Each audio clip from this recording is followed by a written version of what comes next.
YCP నేత MLC Duvvada శ్రీనివాస్పై Srikakulam జిల్లా Hiramandalam police స్టేషన్లో కేసు నమోదైంది.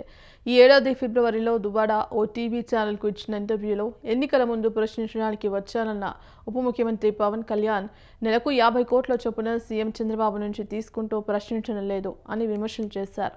దీనిపై హిరమండలం జనసేన నాయకుడు వంచరపు సింహాచలం ఫిర్యాదు చేశారు. కేసు నమోదు చేసిన పోలీసులు ఎమ్మెల్సీకి టెక్కిలి సమీపంలోని ఆయన నివాసంలో నోటీసులు అందజేశారు.